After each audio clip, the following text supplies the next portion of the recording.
Joined now by Irfaan Gaffar, who's been, busy since the National Hockey League trade deadline. We'll get to that in a second, Irf, but Filip Hronek, the Vancouver Canucks, tabled him an offer. What are you hearing about the details there and how it went over? Probably in the $52 to $54 million range. I mean, the Canucks said they believed it was a fair offer for Filip Hronek. I'm not entirely sure that the agent or the player were all too pleased with it or thought it was a fair offer from their point of view. I mean, look, the ask for Filip Hronek was always going to be in and around the $8 million range. You look at his comparables, some of those guys are getting paid that much money. But when you really look at it, Filip Hronek has been a beneficiary of Quinn Hughes. And that's not a slight on him. Guys play with Hughes. Quinn Hughes gets guys paid. Look at Luke Shen. Made some money, right? So when you look at this, I just don't know that the Canucks are willing to go that high. I'm not entirely sure that, Filip Hronek's a guy that can necessarily drive his own pair. Great defenseman. The Canucks paid a premium to get him. And, from his point of view, are they going to pay the premium to keep him here? And that's the big question. Well, on that note, are you not pot committed with this defenseman, given that you gave up first and second round picks and given that he's kind of been the linchpin to your season here in terms of turning it around? Well, I mean, when you look at it from that point of view, it's you gave up this much. How are you not going to, re-sign him? I mean, the Detroit Red Wings were never going to re-sign him because they knew, he was going to cost this much or whatever the price would end up being. I think at the end of it, they do get something done. I think that, he does want to remain a Vancouver Canuck, but not at that price cost, like not at $8 million a year. I mean, maybe $7 million, but then even guys, you look at it, $7 million defensemen are, few and far between in the National Hockey League. And when you look at them, they are the studs. If you're getting paid $7 million or more, you're of the Quinn Hughes, Cale Makar, Jacob Trouba-esque, the guys that go and you're able to drive your own pairing. I'm not entirely sure that, when you really look at the numbers and get down to it, Filip Hronek's able to do that. That's about to change, though. That's going to change. That's about to change. For sure. Like with the changing economics, I mean, the guys that are just graduating their contracts now that are near the top of the league, that is bound to change. Now, if you're going to move on, like if they reach an impasse, and they're not there yet, folks, but if they reach an impasse, I mean, the Canucks can only go one of two ways. Like, they're not going to trade. They need to trade for another right-hander, don't they? Like, they can't go out in the open market and try to find another right-hander. The only way that you recoup this is by trading for another right-hander, and that'll either be an inexperienced right-shot defenseman or an older one that somebody's trying to get out from under. And, like, again, this is not a scoop. I'm just saying, like, maybe the Blues want to get out from under Parayko. And so, you get them to eat some salary and you're committed to Parayko then for 6 more years, something like that. But that's not a position that you're not in a position of strength at this point if you reach an impasse with Hronek. Well, I think that's the biggest thing, right? You look at the UFA defensemen that are here or that are available that are right shot defensemen. Of them in points, Brandon Montour's first. He's probably going to stay in Florida with the Panthers. Second on that list, guys, is Tyler Myers in points. So right shot defensemen putting up numbers are few and far between that are unrestricted free agents in the National Hockey League. So if you can, the Canucks might have to buck up a little bit here. And obviously this is why it's a negotiation and it's going to go back and forth. But the first initial offer definitely, I don't think was received too well. No, it's a great point, Blake. You're either going to have to settle for unproven or overpaid because there's not anything on the free agent market, and you don't have the trade capital to go out and make another Filip Hronek style trade. Okay, so then let me just ask you this, Irf. Do you think the Canucks ultimately have to get to 7.85, the Hughes number, and just say, look, Philip can't pay more than Quinn Hughes, 7.85 is as far as we can go? I think so. And I think that from Filip Hronek's standpoint, like, how are you not signing that all day? Right. You like, if the bag that they offered you was only $54 million and they're willing to go up to 7.85 times 8, I'm signing that every single day of the week. You're not as good as Quinn Hughes. Quinn Hughes is going to get paid in 3 years again. It's going to be a lot more money than you're making now, but this is the most money at this point in time in his career that he will ever see. So if that ends up going that high, I would be shocked if he didn't sign that. Take it away, Vancouver bias. Isn't 7.5 a year? Isn't that a fair offer for Filip Hronek, given what he is absolutely. that we talked about? Like, I don't even know that you need to match it to Quinn Hughes. If I'm Alan Walsh, or if I'm the Canucks, I could talk to Alan Walsh about this. I think you can make it. Again, the agents can say that we're still not taking it. They've got that within their purview, but 7.5 seems pretty fair, isn't it? Yeah, I agree. Over 8 years. Like, Yeah. I mean, I don't think that, obviously he's having an incredible season. And the things that he's doing with Quinn Hughes, and, you're going to base some of this stuff on some of the success that they do have in the postseason. And, if the Canucks make it far and Filip Hronek, does want to stay and things like that. And, I'm not saying that he doesn't, but he wants to stay for what he's worth. 7.5, like, I agree. Like that for him is more than fair. Well, especially since Elias just left a little on the table too, right? Like you can mention that to him as well. Now, you don't think he can drive his own pair, huh? I'd like your I'm not super convinced on it either. Yeah. Boy, do we all wish the coaching staff would at least give him an opportunity to? Like, it's something that was a very popular narrative earlier in the season. Like, player. Let's see him outside of Hughes and really know what we have before the contract becomes a thing. And yet we're running out of runway. I guess we have to define what drive your own pair looks like, though. Like, we've been spoiled here with Quinn Hughes. Like, that's driving a pair. I don't know that if that's the bar, not many are reaching it, right?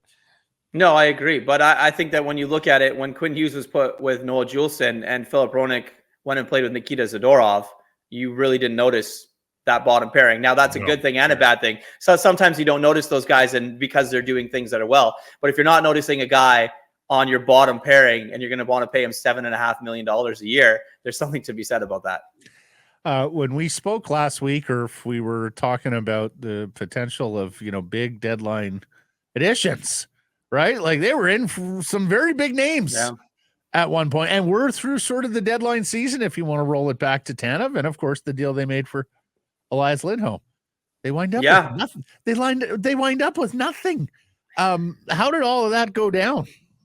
Well, you got to go back to the Elias Lindholm trade, right? They make it at the end of January. That's their splash. That's the one where we're all sitting here days after saying, whoa, this is the all-in move for the Vancouver Canucks.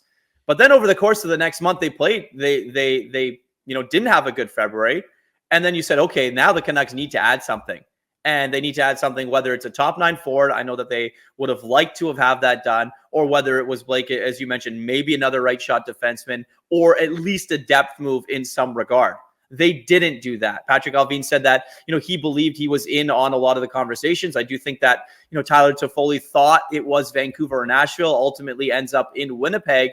But I just think that, Elias Lindholm, if he was playing well, was a point-a-game guy, I don't think we'd be having the conversation that we're having right now saying the Canucks didn't do anything, right? Everyone around the Vancouver Canucks in the Western Conference got better.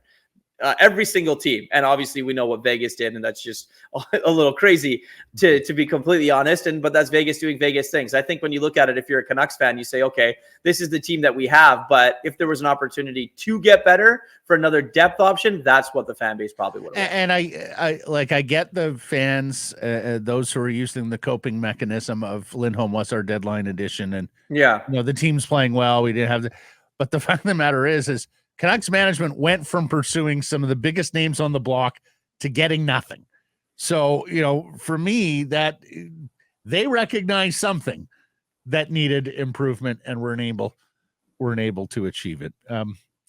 What did you make of deadline and the teams around Vancouver, and how much more difficult the slogging has gotten here in the Western Conference? I mean, just start with the Winnipeg Jets and Tyler Toffoli. They got the highest scorer that was available, right? The guy that's put the puck in the net a lot. Now he's going to go play with his buddy Iafallo, and obviously, he has some familiarity there with a lot of those guys. The Edmonton Oilers got better. If that experiment ends up working out with Adam Henrique and Sam Carrick, that's going to look good. The Vegas Golden Knights, no surprise, and everyone in the National Hockey League they're picking up their jaws off the floor after they picked up Thomas Hertl. Dallas. Christopher Tanev, that was a name that we've talked about on this show, and I'm sure a lot of others did, of a player that thought that the Vancouver Canucks were going to get. And then, you look at some of the other teams, the Colorado Avalanche, who the Canucks are going to welcome tonight to Rogers Arena. They basically built an army, right? You get rid of Bowen Byram and you get Casey Middlestat. We haven't seen trades like that happen. Now, from the Vancouver Canucks perspective, I think that, after the deadline, they go in on Saturday and you beat up on the Winnipeg Jets handily. If they can play that type of hockey down the stretch here and heading into the playoffs, it is going to be it'll probably be a pretty good thing for the Canucks. On the other side of that, you're going to be playing against a Vegas Golden Knights team, or maybe a team that, like the Seattle Kraken or the Nashville Predators, who are going to be playing for their lives. And Vegas, if their acquisitions come back, as in Thomas Hertl, and you get Mark Stone in the first round of the playoffs, that's going to be scary. Are we seeing Mark Stone first round of the playoffs? Are we seeing him game one, Irfaan, with the Kevin Nash meme ricocheting around our heads, and Roberto Luongo's tweet, because he seems a little upset about the loading up of LTIR. I do wonder whether we're going to see LTIR tweaked in the next CBA based on what we saw here with Vegas. Yeah, I think you're going to see some tweaks, but let me be completely honest, guys. LTIR for the Vegas Golden Knights didn't affect the Seattle Kraken blowing a third period lead at home on home ice yesterday and losing in overtime to the Vegas Golden Knights. They didn't even have Mark Stone. They didn't even have Thomas Hertl. So as much as you want to talk about it, yes, the cap management and all that kind of stuff and whatever the Vegas Golden Knights are doing, they're using it to their advantage. I do think you're going to see Mark Stone. Whether it's game 1 or 2, I don't know. I'm not a doctor, but a lacerated spleen seems like it's something that you're going to have to be very careful with, when coming back from injury. But it wouldn't surprise me at all. So it's very, very early. I'm not taking anything away from the Canucks. They've had a marvelous season, and they've entertained us throughout. Do I have to apologize for not having full faith that they have the pedigree of the Avalanche or the Golden Knights, who, as you say, really flexed muscle yesterday? Like, the Avalanche second period was something to behold. Is it wrong to have doubts about this team, given that they've had a couple of to behold periods or games recently? Yeah, I mean, you just named the last 2 Stanley Cup champions. Yeah, right. I mean, and both teams got better at the deadline by purely on paper. Both teams got better. So if you're the Vancouver Canucks, I mean, you're happy with your team. You hope Dakota Joshua comes back. You hope Thatcher Demko's able to get this rest in this extended period. I know he's going to take care of his injury and rehab it, but you hope the rest is going to help him as well. I mean, getting him off the ice is probably the best thing, but this is your team now. So this is the focus. There's no more deadline talk. There's no more talk surrounding Elias Lindholm, if or when he's going to be moved at the deadline. I know there was some of that obviously affected the player when you hear his name. Rick Tocchet admitted it as well, but this is your team. So from the Vancouver Canucks perspective, it's now time to figure it out. You've got to iron out all the details in here before you get into April. This won't be the last time I say Colorado is their final frontier as the one playoff team they haven't beaten yet in the West. This is not the last time I'm going to say this, but it seems to me, what do you think of this theory, guys, that teams that have made the playoffs for the first time in a long time, or cores made that first year, or like the third and fourth year, are the times. Like the second year, not necessarily a great year. Yeah, you have some experience, but often there's a step back. That first year where you don't know any better, are you as likely to have a good run there as you are in year 4 where you've gelled? I can get behind that. Remember that Edmonton magical run, Blake? That's and right. Then they came back and missed the Hurricanes. playoffs. The Hurricanes did well, I believe, in their first year of sort of being in this core together. What do you think, Irf? Too dumb to know any better? Well, the bubble's a lot different than it is going to play in Vegas, Fair. game 3 or 4. And, when crowds get on you and teams get on you, the core of this team really hasn't been around that environment. Now, look, I'm not saying that they can, and you might be right, too dumb to know, but I mean, it's going to be tough. It's going to be an atmosphere that a lot of these guys have never experienced before, to be completely honest. And it's something that I'm interested in, right? You look at this team and the way that they've been the big dogs. You get everyone's Game 7 Stanley Cup final every single night that they play you. There's a target on your back when you walk into rinks when you're this good. And for the most part, they've handled it pretty well. So we'll just have to see what happens in April. Hurricanes 18-19 went to the conference finals for our first year making the playoffs. Yeah. How do you think Casey DeSmith will do here when given the starters workload? Well, I think that for him, it's an opportunity. And I mean, you look at after tonight, their strength of opponent really isn't all that high. So if Casey DeSmith can hold his own and the Canucks can play half a game as good as they did against the Winnipeg Jets, you're going to have some success. They're not playing any back-to-backs. They're going to have a couple nights off in between games. You're at home, so there is no travel. And, we've talked about it before. We've talked about it before. Guys play a little bit better and a little bit harder when their backup goalie's in net. Now, whether they think he's not that good, where DeSmith has been pretty good this season for the most part, except his run of recently. But I think it's going to be just fine for him. Think we'll see Sheloffs at any point? I don't know. I don't think. Look, I think I don't know if the Canucks are in the position right now to reward guys. I know Archdeep Baines, and he earned it. He was the AHL All-Star MVP. I think if Shelovs is going to be a little bit different. I don't think you're going to need to give DeSmith any rest when you're playing, every second or third night. You're getting that practice time. You're getting that rest time. I think that points are still a premium, and the Canucks want to finish the top of the division. What do you think of Lindholm getting over hearing his name in trade rumors for the Vancouver Canucks? Because needless to say, an irregular situation to trade for a guy and then have the guy hear his name in rumors 15 games later.